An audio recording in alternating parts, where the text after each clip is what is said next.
It was 2013, 5.5 years ago, and there was this convention that I was going to, my first convention ever, and I was watching Star Trek, The Next Generation, and suddenly I just thought it would be cool to make such a uniform. And then I did, and then it got out of hand. Technically, I'm a psychologist, but my love is for crafting, all sorts of creative, artsy things. That's why cosplay is so nice. I can express my fandoms in a creative way.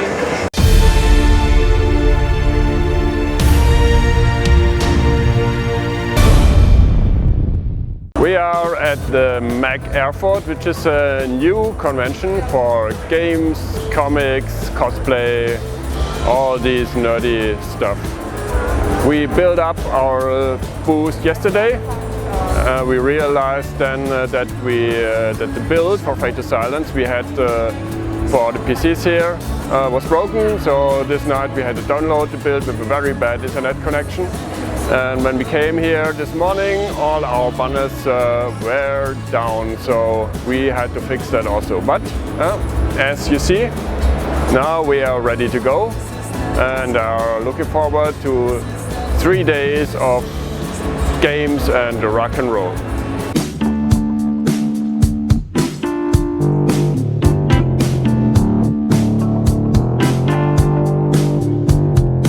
So Star Trek was your first cosplay?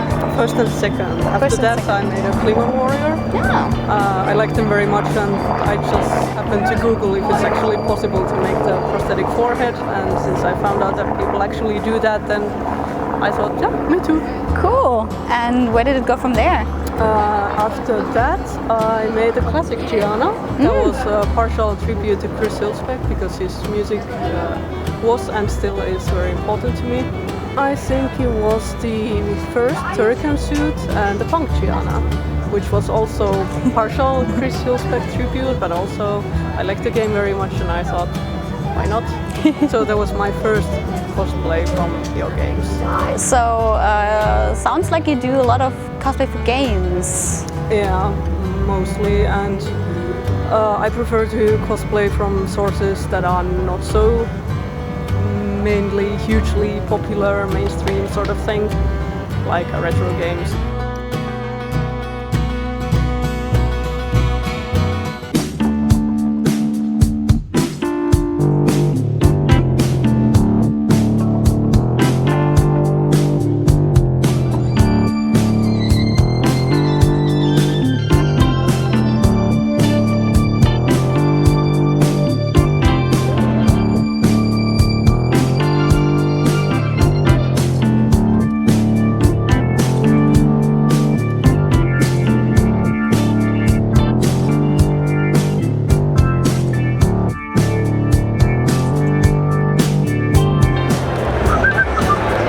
And this is just a tutorial, so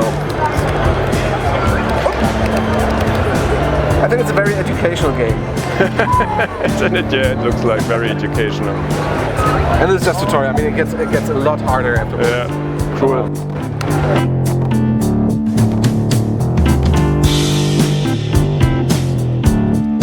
So yeah, I'm looking forward to those. And the rest of the time we're going to talk to people and have some fun. Yeah, excellent. I think this convention is the most enjoyable and relaxing one this year because it's going to be a lot of nice people, good atmosphere, and I like doing something in East Germany for a change, and not always just the centers of. Yeah, the Cologne is not the center, but. Yep. Cool. Perfect. Great. See you later. See you around. So that was Dieter, Head Up Games.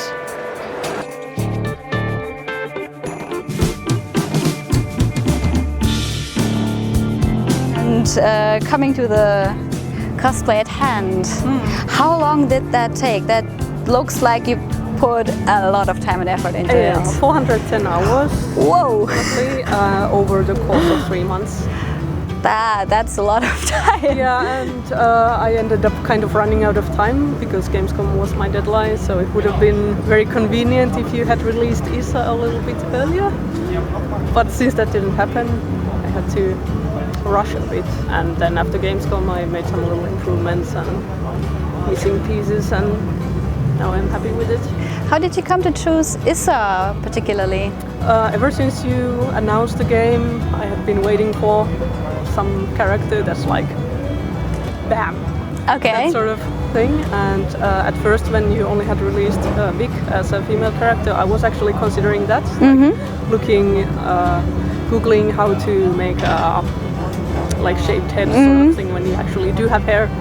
And then there were a couple of others that you released, and then when Issa came out, that was just the obvious. I love the design and all the details, and the fact that she's an archer, that's a big bonus. So you like archery yourself in private? No, but archery in games is. And the design, like, how often do you see a game character that has an archery glove? Like, the amount of detail on this design is just amazing. I've learned this fancy vocabulary like compound bow, and Okay, now so I know a little bit about archery actually. cool. And how long does it take to put that all on? That's a lot of layers Yeah, too. that's about 3 hours if everything goes well. It's mostly the makeup and the hair because I need to hide my own this long hair underneath the wig, and all the war paint, dirt on the face and contact lenses and stuff. Arr, they can't even agree on the color of sight.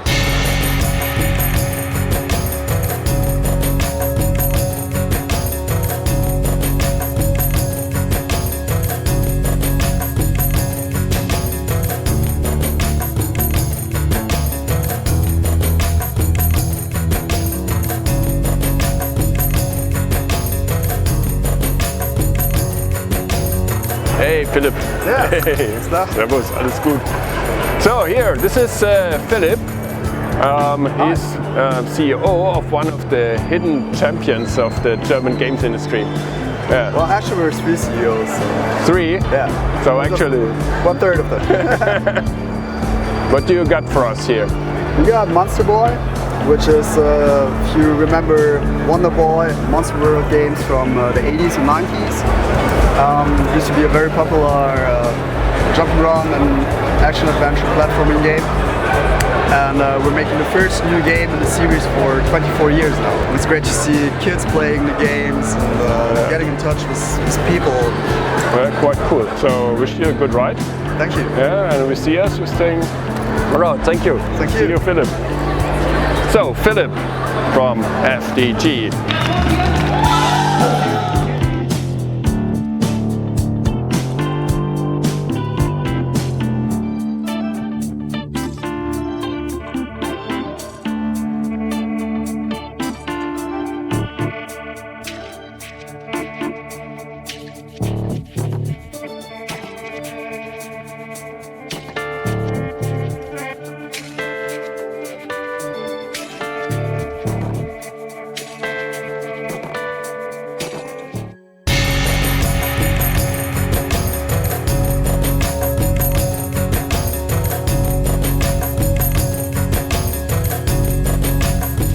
Do you already know what you want to do next? I think I might be finishing Crest next. Since Oh. it's like halfway there. Okay, that's a thing. Yeah, because Rogue Thomas is still hugely appealing, lots of fun. to play it. I played it way too much. I don't think you're supposed to play it as much as I have. I'm very happy to see you in person and you making stuff. And we have a wall in the company with all your in-process picture printed out on the wall. So to cheer up the team and see that what we do has an impact on you and what you do has an impact on us. So it's always good, it's always great. So far I still have the Black Forest Games cosplay monopoly, but I think someday it's going to change. Not going to stop me though. Yes, perfect. This was the lovely Raven Daughters from Mag at Erfurt. And this is the always lovely. Oh.